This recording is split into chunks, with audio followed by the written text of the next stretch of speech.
Ketika kita menzalimi orang lain, maka wajib fastaghfir, minta maaf. Lebih ini kita berada di penghujung minggu terakhir di bulan Syawal. Insyaallah minggu depan kita semuanya sudah memasuki bulan suci Ramadan.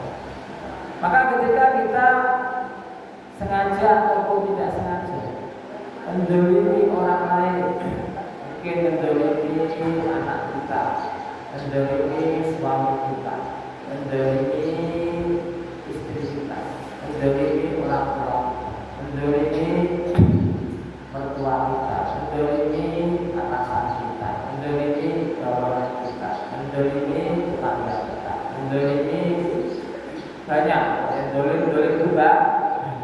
Maka hendaklah kita meminta maaf. Yang itu harus. Kok kita ini sadar atau enggak ya, sering kita ini batin, kadang batin baik lah, alhamdulillah, batin je, kadang itu ngerasani, apa ngerasani? Ngerasani itu yang pokoknya batin jelek. Kepada siapa saja sering kita lakukan. Kan hendaknya kita kita maaf. Waman dzulima. Namun ketika kita mendapatkan kezaliman, maka faghfar, hendaklah kita memaafkan. Makanya disitulah intinya Islam. Islam didesain oleh Allah Subhanahu wa taala dengan sangat baik. Oleh sebab itu, karena kita tidak bisa lepas daripada empat perkara itu, hendaklah kita selalu bisa bersikap yang terbaik. Jadi ketika mendapatkan anugerah, maka bersyukur. Ketika kita mendapatkan godaan, maka hendaklah bisa sabar. Ketika mendapatkan penganiayaan, pemfitnahan, hendaklah kita juga memaaf. Ketika kita malah menzalimi lisan kita atau tangan kita, maka hendaklah kita meminta maaf. Yang jelas, yang pertama dan yang utama, mari kita ucapkan kepada Allah Subhanahu wa taala dengan ucapan alhamdulillahi rabbil alamin.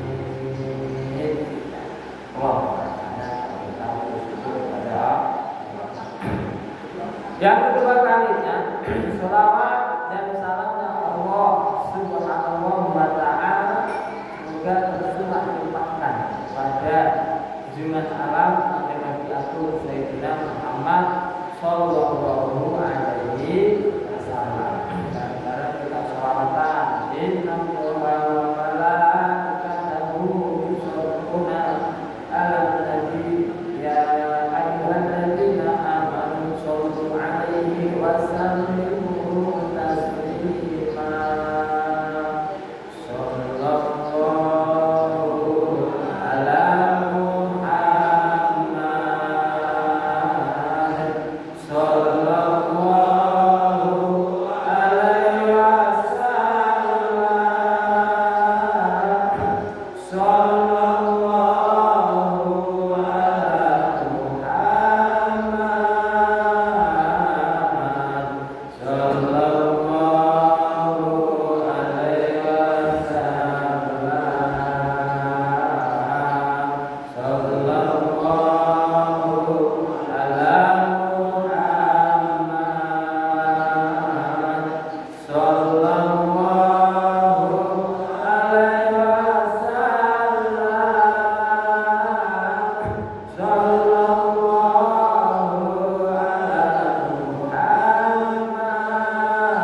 masjid kira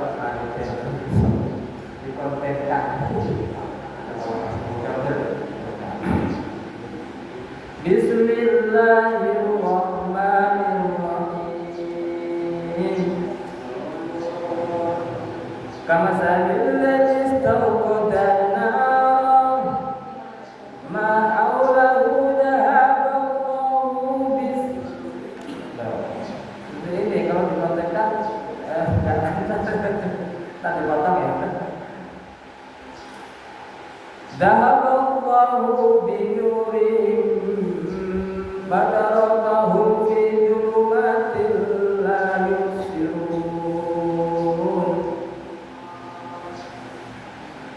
Melanjutkan pembahasan tentang orang-orang munafik, maka di sini kamasalil ladzina istauqada nar. Orang-orang munafik diumpamakan seperti orang yang sedang istauqada, menghidupkan an-nara, menghidupkan yaitu api, menghidupkan api fi dzulmatin, di dalam saat gelap gulita. Falamma doa, mongko semangsane madangi, ai ana tegese madangi apa sing madangi apa naron geni. Madangi ning di madangi ma ing perkara Allah kang tetep ing dalem kiwa-kiwane ma. Fa absara wa istadfa'a, maka ketika api itu sudah dihidupkan di dalam kondisi yang gelap gulita, maka tentunya api akan menyala, akan dihidup. Ketika api hidup, maka akan menerangi sekelilingnya. Ketika dalam keadaan gelap, dinyalakan cahaya berupa api, dan sekelilingnya akan kelihatan menjadi terang wa amna, maka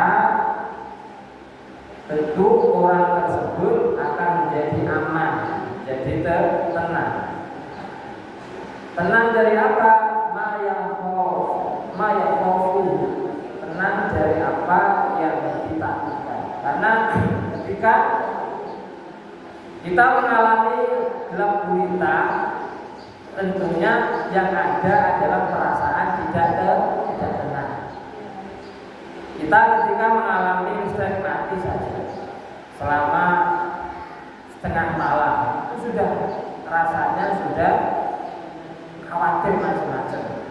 Mungkin yang sering punya suami keluar malam, dan ketika gelap malam itu tentu istrinya khawatir, jangan-jangan suaminya keluar malam dan tidak diketahui, ada begitu. Atau juga mungkin takut, mungkin rumahnya mungkin ada sesuatu, mungkin ada makhluk lain, takut kalau makhluk itu muncul. Atau mungkin yang rumahnya mungkin dekat dengan rumput-rumput, yang mungkin di sana sering ada ular. Nah, takut khawatir saat gelap itu ada ular. Dahaba ngilangake sapa Allah Gusti Allah binurihi kelawan nur cahaya genine wong-wong munafik. Ayat fa'a tegese mateni sapa Allah ing cahaya genine lampune wong-wong munafik. Wa taroka lan ninggal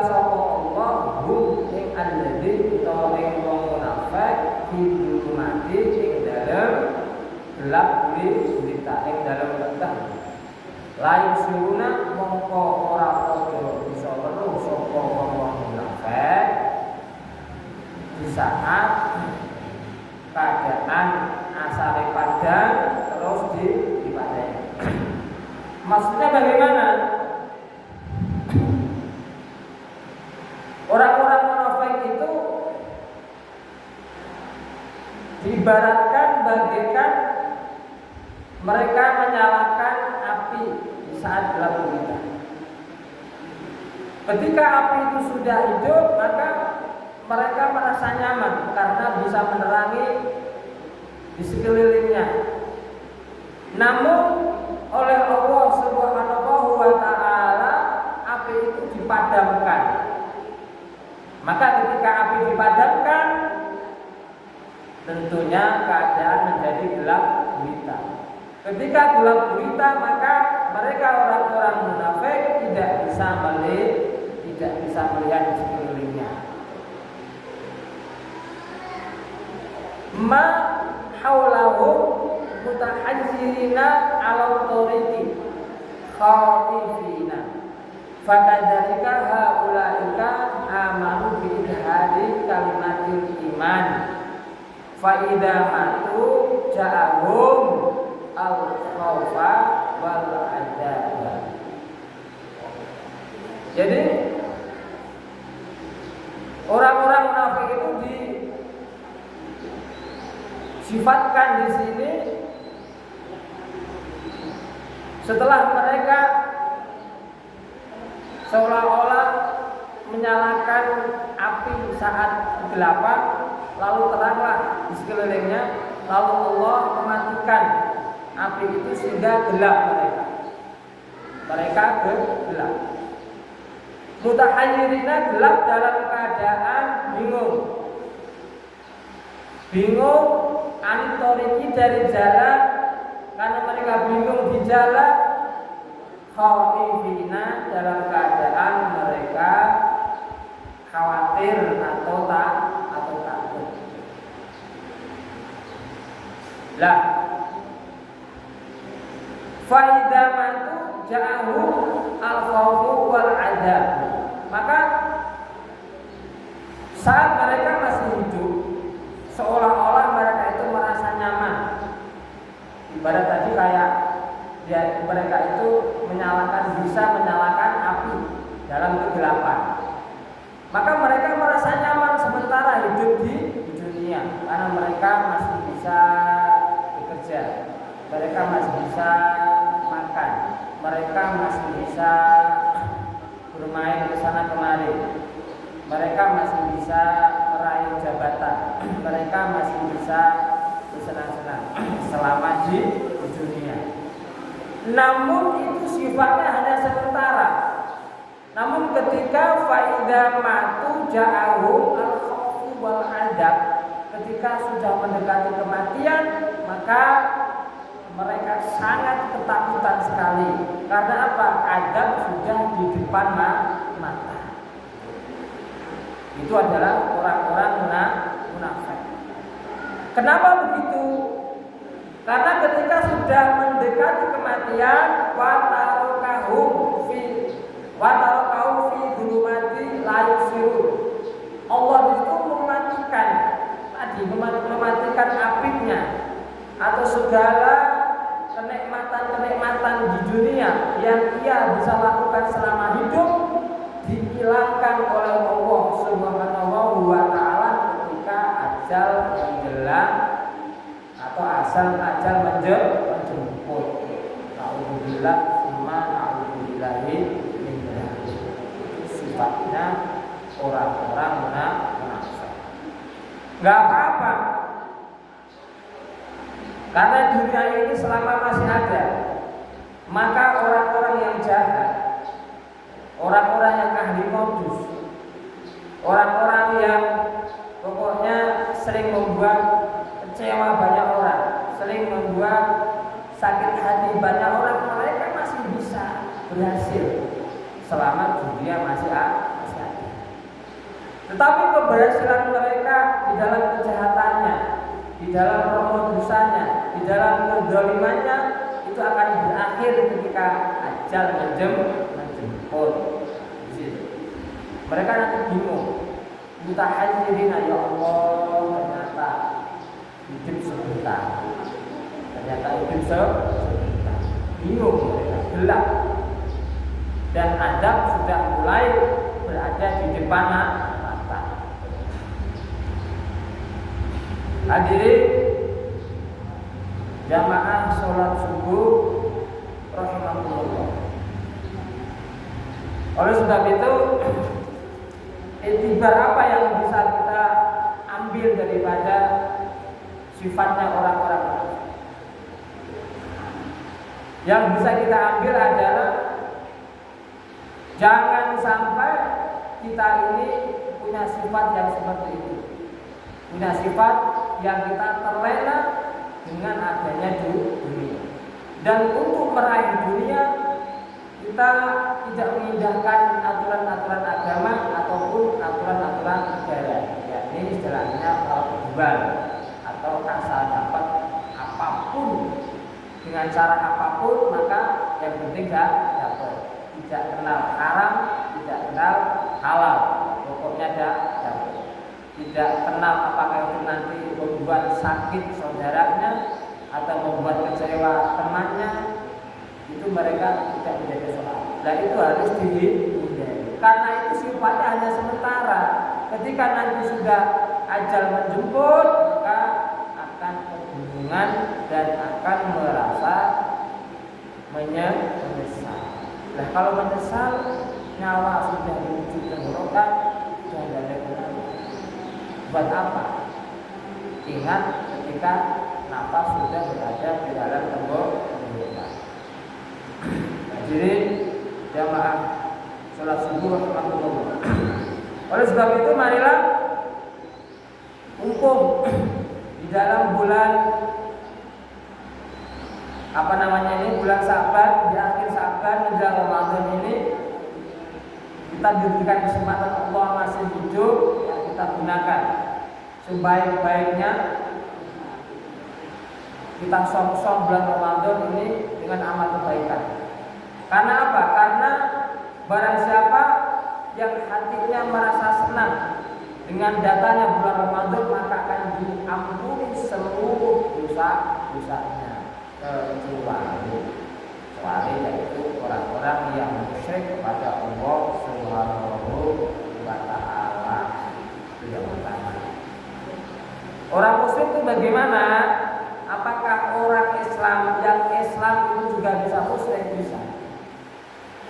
Orang Islam, namun ketika hatinya masih ada yang diutamakan melebihi daripada Allah Subhanahu wa Ta'ala, itu hati kita termasuk musyrik. Itu menyebutkan Allah, menganggap ada yang lebih utama daripada perintahnya Allah Subhanahu wa Ta'ala. Itu musyrik. Mereka termasuk orang-orang yang tidak mendapatkan ampunan dari berkahnya datangnya bulan Ramadan. Yang kedua, siapa yang tidak diampuni di saat menjelang bulan Ramadan? Yakni hukukul walidain, yakni orang-orang yang masih durhaka kepada kedua orang tua. Yang ketiga siapa? Yang ketiga adalah mereka yang masih melakukan minum arak khamr. Yang keempat siapa? Yang keempat adalah mereka orang-orang yang masih ada hubungan dengan siapa saja, namun hubungan itu terputus, memutuskan silaturahmi. Mereka termasuk orang-orang yang tidak akan mendapatkan pengampunan daripada datangnya berkahnya bulan Ramadan.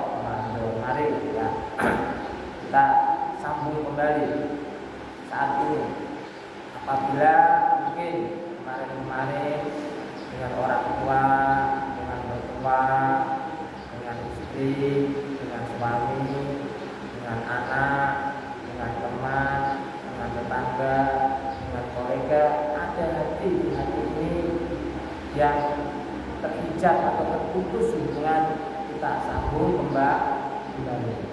Karena apa? Karena sayang jika berkah Ramadan yang sedemikian hebatnya kita tidak mendapatkan ampunan dari Allah Subhanahu wa taala. Karena apa? Karena Allah Subhanahu wa taala berfirman, "Wa ma arsalnaka illa rahmatan lil alamin." Tidaklah diutus Nabi Muhammad sallallahu alaihi wasallam sebagai nabi yang terakhir, sebagai rasul yang terakhir hanya untuk menebar rahmat. Apa itu rahmat? Rahmat adalah kasih sayang, saling sayang, menyayangi. Silaturahim adalah apa? Sila itu menyambung, rahim kasih sayang, menyambung kasih sayang. Maka di sini benar-benar kanjeng Nabi Agung Muhammad sallallahu alaihi wasallam memberikan arahan kepada kita. Ar-rahimuna yarhamuhum rahman tabarakallahu wa ta'ala. Jadi mereka orang-orang yang ar-rahimun saling sayang menyayangi antara yang satu dengan yang lainnya, antara suami dengan istri, antara anak dengan orang tua, antara orang tua dengan anak, antara menantu dengan mertua, antara mertua dengan menantu, antara bawahan dengan atasan, antara atasan dengan bawahan, antara teman dengan teman, antara sahabat dengan sahabat, antara kolega dengan kolega. Kok mereka saling sayang menyayangi, maka yarhamuhum rahman tabarakallahu wa ta'ala. Maka Allah dan yang Maha Rahman akan menurunkan rahmat kasih sayangnya kepada mereka yang saling kasih sayang menyayangi antara yang satu dengan yang lain. Maka ketika Allah Subhanahu wa ta'ala telah memberikan rahmatnya yakin, maka hidup kita, pikiran kita, hati kita akan terasa enak. Kita itu kalau dengan istri saja atau dengan suami saling godok, saling marah. Godok marah itu berarti terputus kasih sayang, enggak enak. Tidak enak. Pulang kerja dicuekin sama istri, tidur dibiarin sendiri. Pulang berangkat kerja tidak diantar. Tulisan. Apabila kita terputus dengan atasan, apalagi kita saat kerja di kantor, kita pun terasa tidak nyaman. Sama sebaliknya ketika atasan terputus silaturahim dengan bawahan, pun ketika mau memerintah apa-apa rasanya tidak enak. Juga apabila orang tua dan anak terputus hubungan silaturahim juga rasanya tidak enak, apalagi ini menjelang Ramadan ya, yang saatnya ibaratnya apa ya, ada sungkeman lah datang pada orang tua, memberikan hadiah atau apa namanya itu, seperti itu. Itu rasanya tidak enak sekali. Ketika orang-orang berbahagia, kita terputus silaturahim dengan orang. Dengan tetangga apabila terputus hubungan bersama, keluar rumah tetangga di depan dicuekin, rasanya tidak enak. Dari keluar masuk lewat gang ada tetangga nongkrong dicuekin, tidak enak. Itu karena apa? Karena terputusnya silaturahim, tidak enak. Makanya di sini irhamu man fil ardi yarhamukum man fis sama. Maka hendaklah kalian ini saling sayang menyayangi kepada segenap makhluk di bumi ini tanpa terkecuali. Ketika kita sudah bisa memberikan kasih sayang, menyayangi makhluk-makhluknya Allah di bumi ini, lebih-lebih menyayangi kepada sesama manusia, yarhamukum, maka akan diberikan kasih sayang kepada kita semuanya. Manfis sama, kasih sayangnya orang-orang yang ada di langit. Lebih-lebih yakni kasih sayangnya Allah Subhanahu wa ta'ala. Maka dalam hal ini bisa kita introspeksi diri. Mungkin yang selama ini keadaan yang hidup kita sendat-sendat, yang mungkin hidup kita banyak halangan, kemana-mana meminta tolong dengan teman gak enak karena tertentu suatu meminta tolong pada mertua gak enak karena sempat bertengkar, mau minta tolong sama tetangga gak enak karena diem, mau minta tolong kepada sahabat tidak enak karena juga terjadi kesalahpahaman. Pokoknya intinya apabila terjadi silaturahim itu terputus, yang ada adalah kegelisahan, kesusahan. Jangan sampai. Qala Nabi Muhammad sallallahu alaihi wasallam, anta budallah la tusriku bi syai'an. Selama di dunia ini kita ini harus anta budallah, harus berbakti menyembah kepada Allah Subhanahu wa ta'ala.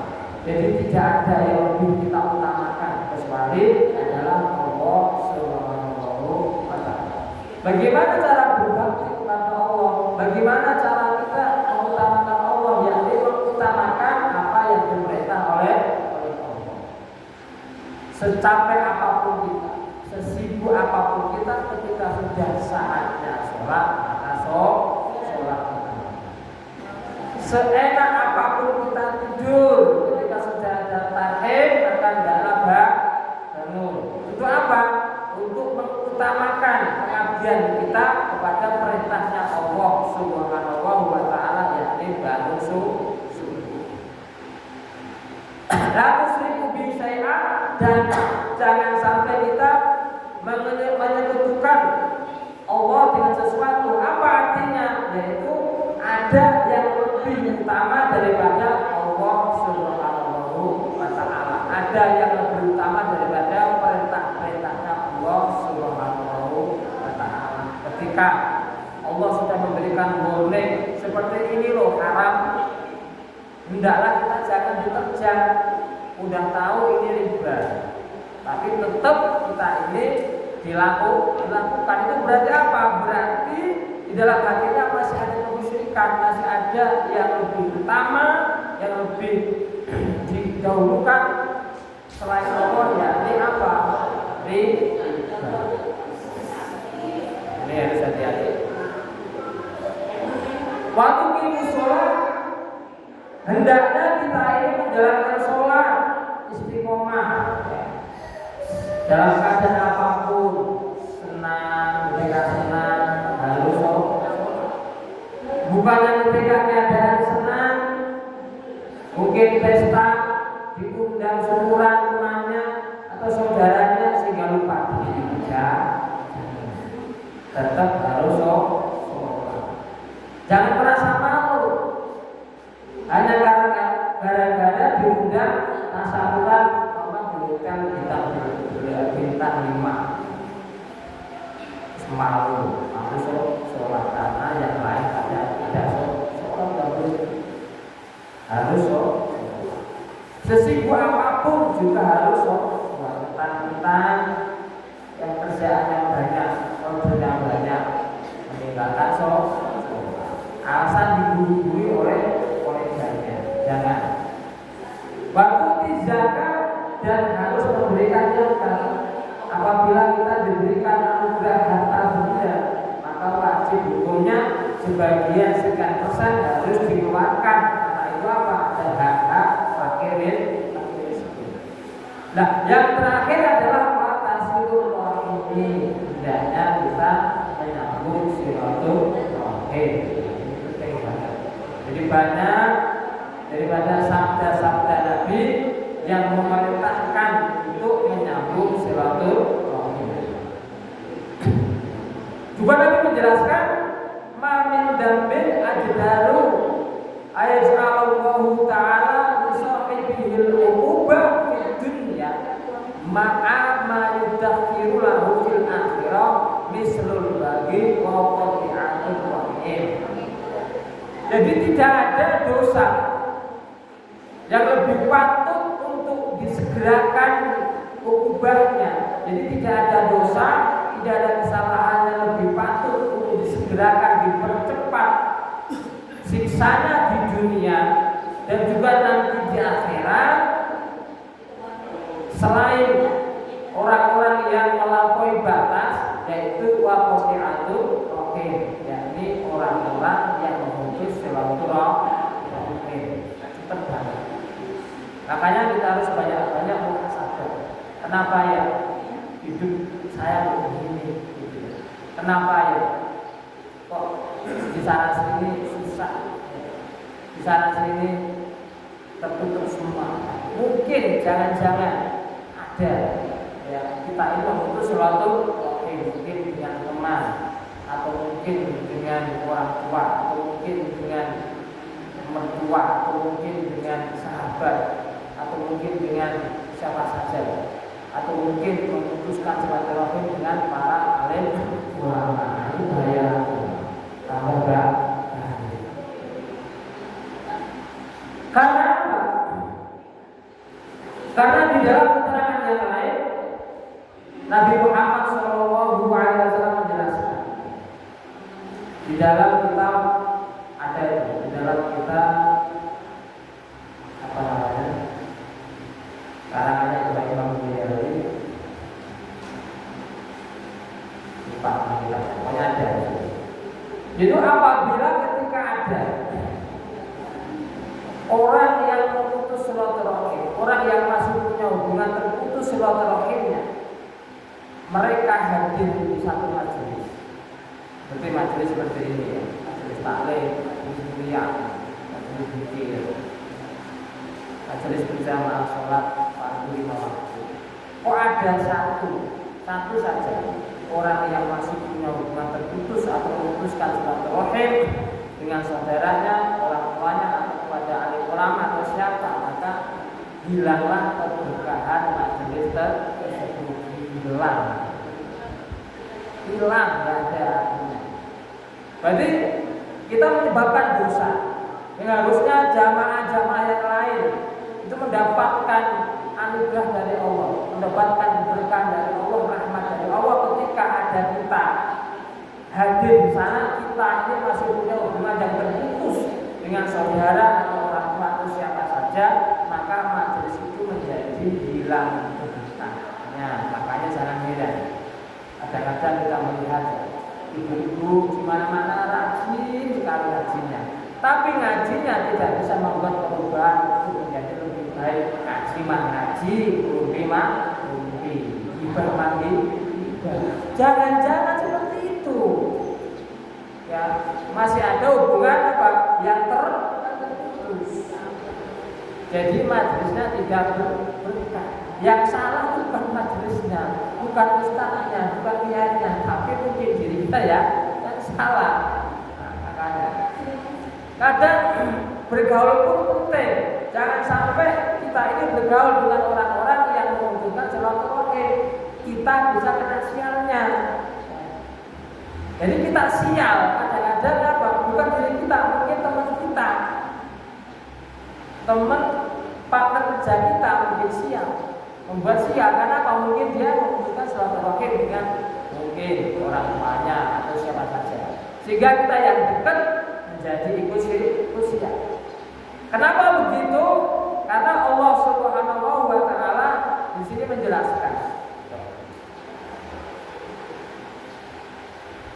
Mana tadi? Hilang aja. Nih. Fahal asaitu antafsudu fil ardi wa taqdu arhamakum ulaikal ladzina la'anahumullah fa asammahum wa a'ma absarahum. Jadi ini adalah golongan orang-orang yang dilaknat oleh Allah Subhanahu wa taala.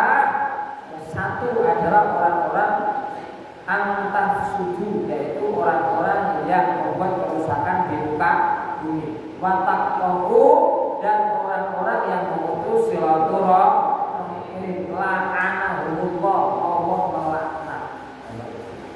Allah melaknat. Makanya mari di sini masjid kita berdiri, kita gunakan untuk ajang silaturahim. Mungkin di antara kita yakinlah sering ada bentrok, baik bentrok fisik, bentrok mulut ataupun bentrok batin. Itu bisa membuat enggan, membuat itu silaturahim, dan itu bisa membuat sial kita. Makanya dengan adanya di sini ya, sholat berjamaah kita adakan musafahah, salaman.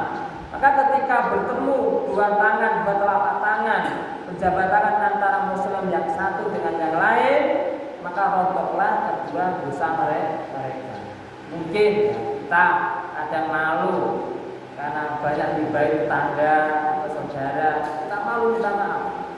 Tetapi ketika kita mau hadir di masjid, terus kita mau salaman, nah itu otomatis dosa kita akan dihilang. Alhamdulillah. Inilah berkahnya masjid. Kenapa? Setelah selesai sholat kita adakan musafahah. Seperti itu tujuannya. Mungkin ada dosa-dosa di antara kita yang mungkin tidak kita sengaja atau sengaja, tapi malu minta maaf. Namun ketika mau bertemu kumpul di masjid salaman, maka di situ hilanglah dosa-dosanya.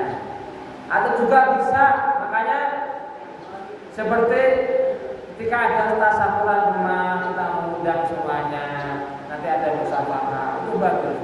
Ketika ada haul orang tua kita atau anak kita mengundang semuanya lalu bersalaman, itu bagus. Itu akan meluluhkan segala dosa. Makanya ketika kita ada acara-acara taklim, ada acara undangan tetangga yang selamatan rumah, yang di tanah atau yang apapun, jangan malas sedih. Gunakan kesempatan itu untuk kita silaturahmi. Ketika kita punya salah, malu minta maaf, dengan datang niatnya minta maaf, salaman itu dosanya sudah hilang. Alhamdulillah. Tidak hanya itu, maka Nabi Agung Muhammad SAW memberikan penjelasan kembali sangat tegas, la yahillu lil muslimin ayahjuru akhahu fawqa salasin. Tidak halal bagi seorang muslim ayahjuru akhahu fawqa salasin, kok mendiamkan saudara muslimnya yang lain itu melebihi daripada 3 hari. Tidak halal, berarti haram, diharamkan. Haram itu kenapa? Bagaimana? Haram adalah dosa. Wa may yahjuru fawqa salasi famata dakhalan, apabila ada di antara saudara yang satu dengan yang lainnya, muslim yang satu dengan muslim yang lainnya, orang iman yang satu dengan iman yang lainnya, mereka beriman melebihi 3 hari, kok famata mati, meninggal dunia dakhalan, maka mereka mati akan masuk ke dalam nerakanya Allah Subhanahu wa ta'ala. Ayo kita bareng-bareng ya. Menjelang Ramadan yang mungkin selama ini kita terputus silaturahim dengan siapa saja, kita ingat mulai dari orang tua kita, mertua kita, jangan segan-segan meminta maaf dengan bumbu kita lebih ya. Kita harus meminta maaf, sambung kembali yang mungkin dahulunya ada pernah ulama atau guru yang hadir di suatu tempat itu juga bersama-sama dengan warga masyarakat, tapi malah diputus silaturahim itu akan hilang keberkahan di sana. Segera Islam, segera datang, segera minta kembali untuk apa? Baik kembali hubungan silaturahimnya yang mungkin dengan sahabat atau saudara siapa saja lah, mungkin rebutan dunia itu warisan atau apa, udah jangan sungkan-sungkan. Kita sambut Ramadan ini dengan menyambung silaturahim. Insyaallah kalau kita bagus semua silaturahimnya, insyaallah mudah itu kita semua akan membantu, semua akan mendoakan. Makanya kita adakan seperti ini tujuannya apa? Silaturahim. Kita adakan masjid bukannya untuk menjadi terpecah, tapi harus menjadi raket atau menjadi bersatu. Itu fungsi, salah satu fungsinya masjid ya. Semoga apa yang kita sampaikan pada pagi hari ini mendapatkan ridhonya Allah Subhanahu wa taala dan bisa untuk kita muhasabah diri, menata diri. Mulai saat ini kita semuanya membangun silaturahim, turunkan ego, jangan sampai kita ini membesarkan ego, hanya akan membesarkan kita.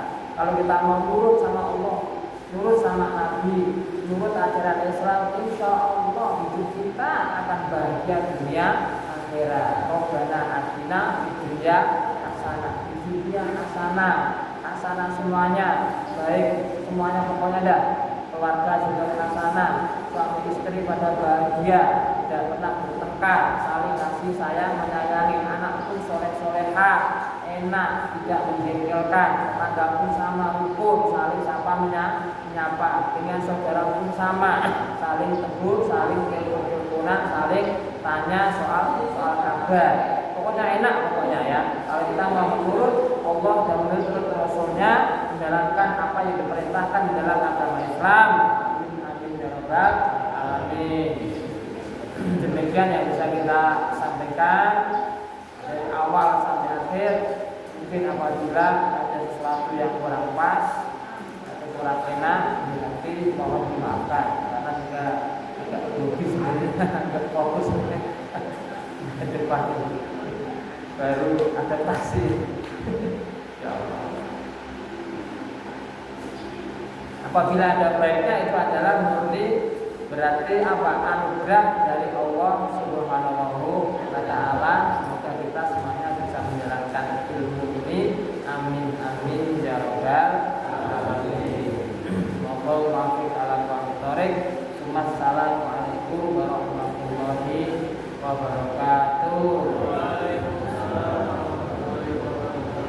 Mau